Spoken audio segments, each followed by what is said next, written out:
Elle t'a laissé en vue. Elle a disparu sans rien dire.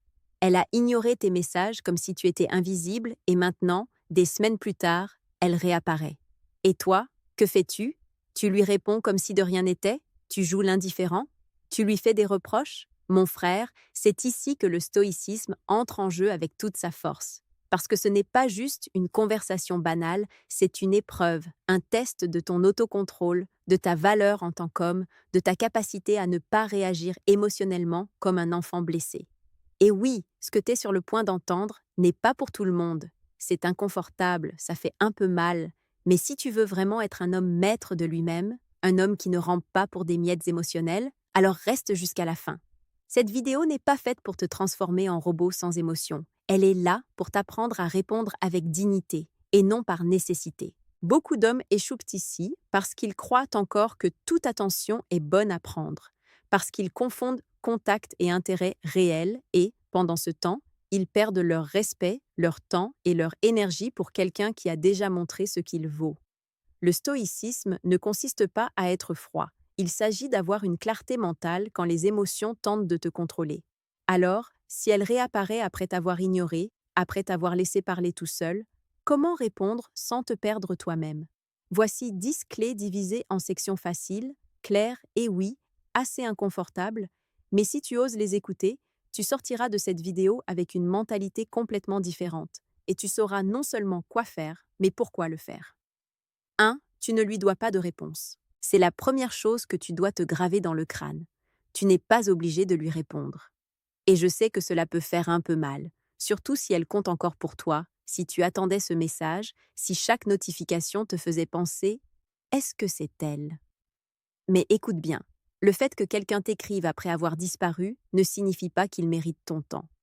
Beaucoup d'hommes sentent qu'ils doivent répondre par politesse, par maturité, ou simplement parce que l'émotion prend le dessus. Mais ça, c'est réagir par besoin, pas par choix. Le stoïcien n'agit pas par impulsion, il agit par principe. Et l'un de ces principes est le respect de soi-même.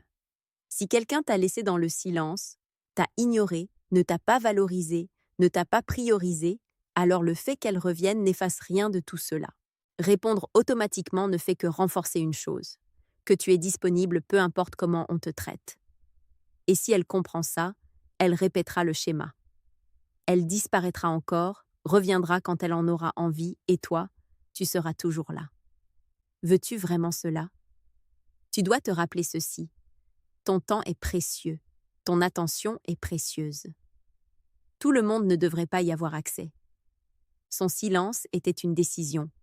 Ta réponse peut l'être aussi. Et si tu décides de ne pas répondre, ce n'est pas de l'immaturité, c'est de l'autocontrôle. C'est établir un standard, c'est dire au monde et à toi-même « Je ne me contente pas du minimum ». Un homme qui se respecte ne réagit pas à n'importe quel stimulus. Il observe, pense, évalue et ensuite décide avec logique, pas avec sa faim émotionnelle. Un exemple réel. Imagine que quelqu'un laisse ta porte ouverte sous la pluie. Il part, tes affaires sont trempées et des semaines plus tard, il revient comme si de rien n'était. L'invites-tu à entrer à nouveau ou demandes-tu d'abord des explications ou ne lui ouvres-tu simplement pas la porte? C'est à ça que tu dois penser. Tu ne lui dois pas de réponse. Ce que tu te dois à toi-même, c'est de la cohérence. 2. L'émotion n'est pas ta conseillère. Quand elle réapparaît, le premier instinct de beaucoup d'hommes est émotionnel. Joie, anxiété, confusion, désir, tout mélangé. Et dans ce tourbillon, ils prennent des décisions stupides. Ils oublient ce qui s'est passé. Ils oublient comment ils se sont sentis quand on les a laissés en vue, quand ils ont demandé quelque chose d'important et n'ont même pas reçu un « OK ». Et que font-ils? Ils répondent vite, avec enthousiasme, comme si rien ne s'était passé. C'est précisément ce que le stoïcien évite, car le stoïcien sait que l'émotion n'est pas fiable lorsqu'il s'agit de décisions importantes. Les émotions sont utiles, oui, mais pas pour diriger ta vie. Elles servent à ressentir, pas à décider. Tu dois reconnaître ceci, ce que tu ressens n'est pas toujours ce qui te convient. Que tu ressentes de l'émotion pour son message ne signifie pas qu'il soit bon pour toi de répondre. Que tu ressentes de la nostalgie ne signifie pas qu'elle a changé. Que tu ressentes de l'espoir ne signifie pas que les choses seront différentes. C'est là que beaucoup tombent. Ils croient que parce qu'ils ressentent quelque chose de fort, c'est la vérité. Mais en réalité, Souvent, ce que tu ressens ne fait que refléter ton vide, pas la réalité de ce qui se passe. Le stoïcisme t'entraîne à séparer ce que tu ressens de ce que tu sais. Tu sais ce qu'elle a fait, tu sais ce que tu vaux, tu sais comment tu as réagi la dernière fois. Alors, pourquoi vas-tu ignorer cela juste parce qu'elle t'a écrit? Fais une pause. Respire. Ne réponds pas encore. Ne permets pas qu'une notification contrôle ta journée, ton esprit, ton attitude. Ne mets pas ton estime de toi entre les mains de quelqu'un qui t'a déjà démontré qu'il peut disparaître quand ça l'arrange. Ton émotion veut courir vers elle. Ton esprit doit te maintenir ferme, car si tu laisses l'émotion te gouverner, tu finiras par tomber dans le même cercle. Tu te fais des illusions, on t'ignore, tu t'énerves et tu recommences. Mais si tu choisis de penser avant d'agir, tu fais un pas de plus pour devenir un homme fort, pas seulement physiquement, mais en caractère. 3. Le silence communique aussi. Beaucoup d'hommes sont obsédés par ce qu'elle dit quand elle revient. « Salut, comment vas-tu ?»« Désolé, j'étais occupée. Je pensais à toi. » Mais ils oublient quelque chose de plus important, ce qu'elle n'a pas dit. Le silence n'est pas neutre. Le silence est aussi un message. Et quand quelqu'un choisit de se taire, d'ignorer, de disparaître, c'est aussi de la communication. Que te dit le silence? Que tu n'étais pas une priorité, qu'il n'y avait pas d'intérêt réel, que si tu n'insistais pas, il ne se passait rien, que ta présence était optionnelle pour elle. Et quand elle réapparaît sans aucune explication claire, comme si de rien n'était, elle communique aussi autre chose. Elle croit que tu vas accepter le minimum, que tu n'as pas besoin de respect, juste d'attention, qu'il suffit qu'elle revienne pour que tu oublies tout. C'est là que tu dois t'arrêter et réfléchir. Parce que si tu n'as pas donné d'importance à son silence, si tu l'as normalisé, si maintenant tu veux juste profiter du fait qu'elle soit revenue, ce que tu fais, c'est accepter un traitement émotionnel de seconde main. Les hommes de caractère ne négocient pas avec l'absence injustifiée, ils ne romantisent pas la distance, ils ne justifient pas le désintérêt.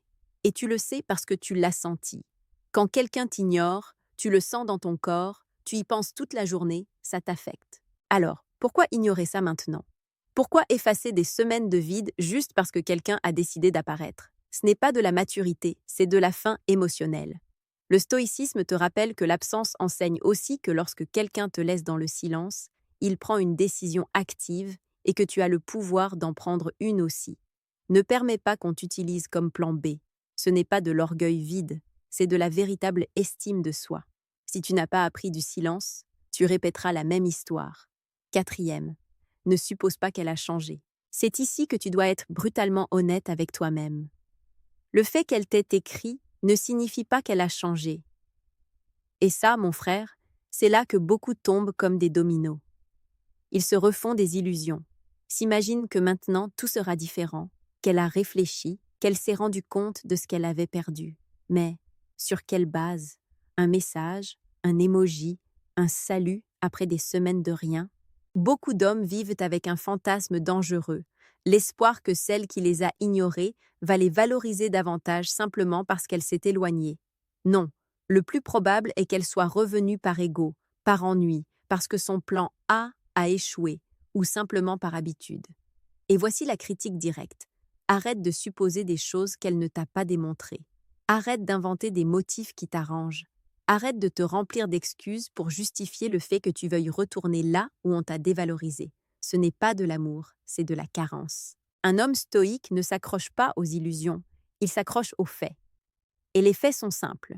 Si elle a disparu, elle t'a montré son niveau d'intérêt. Si elle n'a pas expliqué son silence, elle t'a montré son manque de respect. Si elle revient comme si de rien n'était, elle te montre sa perception de toi. Quelqu'un de disponible, quelqu'un de facile. Alors réveille-toi. Ne suppose pas qu'elle a changé juste parce qu'elle est revenue. Ne te trompe pas. Le retour ne prouve pas un intérêt sincère. Il prouve qu'elle savait que tu allais être là. Et si tu y es sans rien exiger, sans rien filtrer, sans te protéger, alors tu confirmes qu'elle avait raison. Tu n'es pas une expérience émotionnelle. Tu n'es pas là pour que quelqu'un joue à apparaître et disparaître. Et oui, ça fait mal de voir que quelqu'un qui te plaisait n'est pas qui tu espérais. Mais il est plus douloureux de te trahir toi-même en ne voulant pas affronter cette vérité. Alors avant de répondre, de te faire des illusions, d'entrer en mode reconnexion, pose-toi cette question. Qu'a-t-elle fait de différent cette fois-ci? Si la réponse est « rien », alors ne te mens pas. Cinquième, évite l'impulsion de saisir l'opportunité. Beaucoup d'hommes, quand elle réapparaît, sentent une phrase intérieure les dominer. C'est ma chance. Et là, mon frère, c'est là qu'ils se perdent. Pourquoi? Parce que cette pensée ne naît pas de la propre valeur, elle naît de la pénurie, elle naît du désespoir, de l'idée que si je n'en profite pas maintenant, elle ne reviendra pas. Tu te rends compte? Tu agis comme si elle était un prix et toi le candidat, comme si c'était une opportunité unique, alors qu'en réalité c'était quelqu'un qui a déjà démontré qu'elle peut disparaître sans explication. Ici, tu dois être réaliste avec toi-même. Crois-tu vraiment que c'est la seule femme avec qui tu peux connecter? La seule qui va te plaire? La seule qui va t'écrire? Si tu penses ainsi, tu as déjà perdu, parce que tu négocies depuis le besoin, pas depuis la clarté. Le stoïcien ne vit pas avec une mentalité de pénurie, il vit avec des principes. Et l'un de ces principes est « toutes les opportunités ne sont pas bonnes pour toi, même si elles semblent désirables ». Beaucoup d'hommes tombent dans des pièges émotionnels, déguisés en seconde chance, mais quand tu agis par faim, tu ne vois pas les risques, tu ne vois que ce que tu veux qu'il se passe. Et quand enfin elle répond, tu crois que tu as gagné. Mais ce qui s'est passé, c'est ceci. Elle est revenue et toi tu es resté là à attendre, prêt, sans filtrer, sans question, sans respect pour toi. Et ça, ce n'est pas gagner, c'est se rendre. Pose-toi cette question. Agis-tu parce que tu le veux ou parce que tu as peur de ne pas avoir d'autres opportunités? Si la réponse est la deuxième, tu es sur la mauvaise voie. Un homme ferme ne répond pas par anxiété, il répond par choix. Alors ne te jette pas la tête la première juste parce qu'elle est réapparue. Parfois, l'opportunité n'est qu'une répétition déguisée, et tu n'es pas là pour répéter des cycles, tu es là pour les briser. 6. Répondre ne signifie pas toujours renouer. C'est l'une des erreurs les plus courantes et les moins discutées. Croire que répondre signifie automatiquement que tout a recommencé. Mon frère, une réponse n'est pas une réconciliation. Un salut n'efface pas une absence. Un message ne reconstruit pas une connexion brisée. Mais beaucoup d'hommes tombent dans le piège de penser « Bon, elle m'a écrit ». Ça veut dire qu'elle ressent encore quelque chose. Si je réponds bien, peut-être qu'on reprendra ce qu'on avait. C'est mon signe. Non, ce n'est pas un signe divin. C'est un simple message. Et répondre, si tu décides de le faire, doit se faire depuis le calme, pas depuis le désir de renouer émotionnellement sans examiner ce qui s'est passé. Le stoïcien comprend que tout message n'est pas une invitation émotionnelle. Parfois c'est de la curiosité, parfois de l'ego, parfois de la routine, et parfois cela ne signifie rien de plus qu'une impulsion momentanée de quelqu'un qui ne sait pas ce qu'il veut de toi. En tant qu'homme ferme, tu ne peux pas agir comme si un simple texto signifiait « tout a changé ». C'est vivre dans le désir, dans l'attente. Et je te dis quelque chose de vrai. Quand tu utilises une conversation pour essayer de raviver quelque chose qui n'a pas guéri, tu deviens accro à l'illusion, et c'est cette illusion qui te fait écrire plus que nécessaire, t'ouvrir trop vite, démontrer tout ton intérêt, alors que de l'autre côté, il n'y a peut-être même pas la même intention. Tu dois évaluer, tu dois observer, tu dois maintenir une distance interne même si tu réponds. Parce que si tu réponds et que tu projettes déjà une reconnexion, alors tu ne parles pas avec elle. Tu parles avec ce que tu désires qu'elle soit et c'est là que tu te brises. Tu peux répondre, bien sûr, mais fais-le avec clarté, pas avec désir, avec respect de toi-même, pas avec espoir. Car répondre n'est pas revenir. Et si tu ne comprends pas ça, tu vas te tromper chaque fois que quelqu'un du passé réapparaîtra. 7. Ta dignité ne se négocie pas. Voici quelque chose de dur mais nécessaire. Chaque fois que tu acceptes moins que ce que tu mérites, tu signes un contrat silencieux de faible estime de soi. Et dans des situations comme celle-ci, où quelqu'un revient après t'avoir ignoré, la première chose qui est mise en jeu n'est pas la conversation, ce n'est pas la connexion, c'est ta dignité.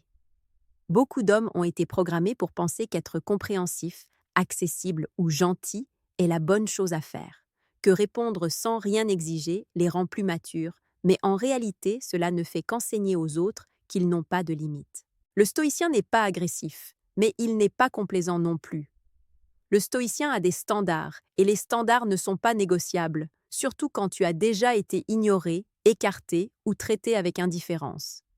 Tu peux être aimable sans être faible, tu peux avoir du cœur sans livrer ton respect.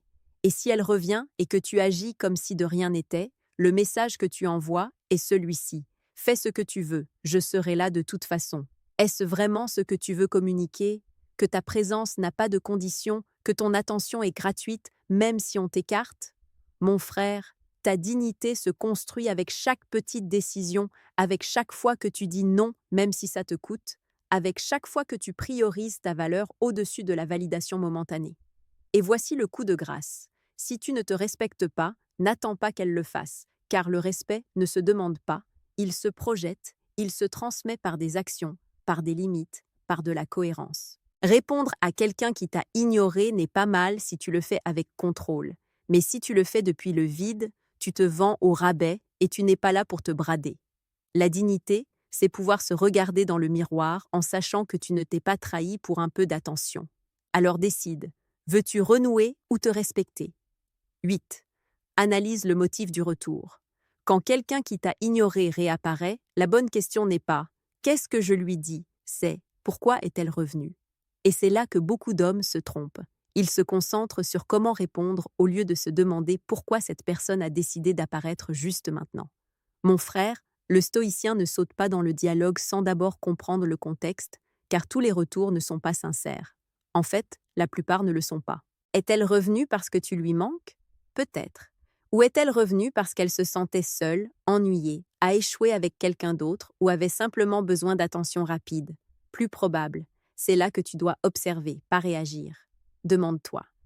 S'est-elle vraiment excusée ou a-t-elle juste dit bonjour comme si de rien n'était? Veut-elle avoir de tes nouvelles ou a-t-elle juste lâché un message générique pour voir si tu la cherches encore? Est-elle intéressée à reconstruire quelque chose ou vérifie-t-elle juste si tu es toujours disponible? Il y a des femmes, et des gens en général, qui ne veulent pas être avec toi, mais ne veulent pas non plus que tu partes complètement et te lancent des miettes, des messages occasionnels pour te maintenir émotionnellement attaché. Ce n'est pas de l'intérêt, c'est du contrôle. Et tu n'es pas là pour être contrôlé, tu es là pour vivre libre, pour agir en conscience, pas depuis l'ego blessé qui veut de l'attention à tout prix. Alors, avant de répondre, fais une analyse froide. Quelles intentions perçois-tu derrière ce message? Y a-t-il de la clarté, de l'honnêteté, une intention réelle? Ou n'y a-t-il que de l'ambiguïté, une manipulation subtile ou une pure impulsion momentanée? Il ne s'agit pas de paranoïa, il s'agit de ne pas vendre ta paix émotionnelle pour une conversation sans fond. Le stoïcien agit quand il y a de la cohérence, pas quand il y a du désir. Tu n'as pas à répondre tant que tu n'as pas compris le jeu. Et s'il n'y a pas de clarté, si ça sent l'ego déguisé en affection, mieux vaut le silence, car tout ce qui revient n'est pas parce qu'on te valorise. Parfois, on te veut juste prêt, mais pas avec soi. 9.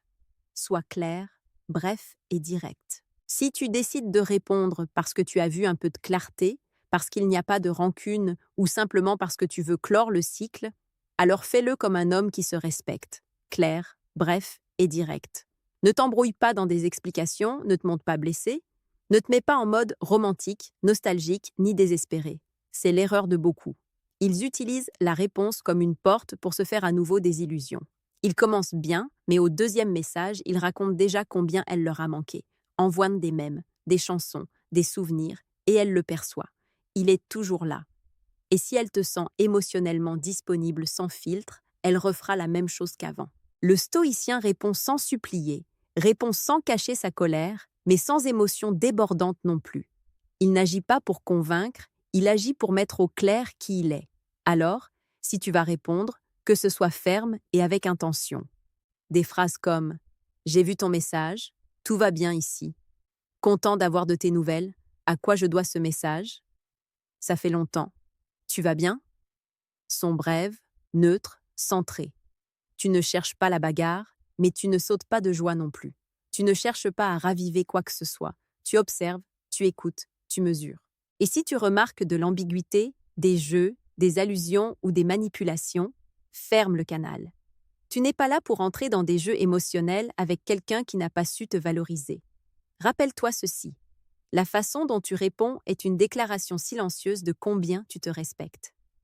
Si tu es clair, tu lui fais savoir que tu n'es plus le même, que tu n'es pas disponible en mode automatique, que tu penses avant de réagir.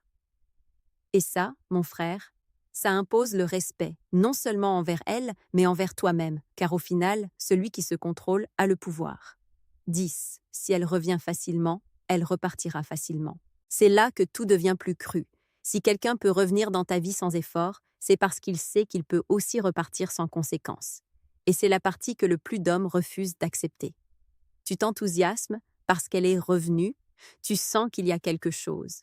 Tu te remplis d'espoir, mais tu ne te rends pas compte que son retour n'a pas été accompagné de changement, de responsabilité, ni d'intention réelle. C'était juste facile, un message, un emoji, un salut superficiel, et toi, tu es encore là, disposé, ouvert, sans filtre. Sais-tu ce que cela communique? Que tu n'as rien appris, que ta porte reste ouverte même si on l'a enfoncée avant. Mon frère, écoute-moi bien. Si quelqu'un a disparu sans explication et peut revenir avec la même facilité, il ne te choisit pas. Il regarde s'il peut encore le faire. Et si tu acceptes cela comme si c'était de l'amour, la seule chose qui va se passer, c'est que ce cycle se répète.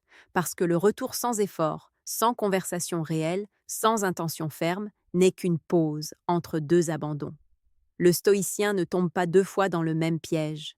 Il voit les schémas, et là où il y a un schéma de disparition et de retour facile, il y a un manque de respect. Tu veux des relations réelles?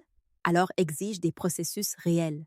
Et un processus réel implique conversation, clarté, responsabilité, engagement. Pas un salut à 2 heures du matin, pas un message random après des semaines. Si elle est revenue si facilement, demande-toi, revient-elle avec toi ou avec l'idée d'avoir un accès facile à toi? Parce que si tu ne mets pas de filtre, si tu n'établis pas le standard, le message que tu donnes est celui-ci. Peu importe comment tu me traites, tu auras toujours accès à moi, et ça tue tout respect. Ne sois pas le type vers qui on peut toujours revenir sans explication. Sois l'homme qui s'estime tellement que quiconque veut rester doit s'investir, pas seulement passer par moments. Parce que si elle est partie facilement et revenue facilement, elle repartira encore et cette fois ça fera plus mal. Si quelqu'un peut disparaître sans rien t'expliquer et que tu réponds quand même quand elle revient, tu n'es pas amoureux, tu es conditionné. Aussi simple que ça, mon frère. Tu dois arrêter de voir chaque retour comme un signe du destin. Ta paix ne peut pas dépendre d'un salut inattendu. Ta valeur ne se mesure pas au fait que quelqu'un revienne, mais au fait que tu décides de rester ferme quand ils reviennent sans le mériter. Je veux avoir de tes nouvelles. Est-ce que cela t'est déjà arrivé? T'a-t-on écrit après t'avoir ignoré? Comment as-tu réagi? Laisse-le dans les commentaires. Je vais te lire et répondre personnellement. Cet espace est pour les hommes qui se réveillent, qui ne se vendent plus pour des miettes. Discutons, connectons-nous, construisons du caractère, pas de la dépendance.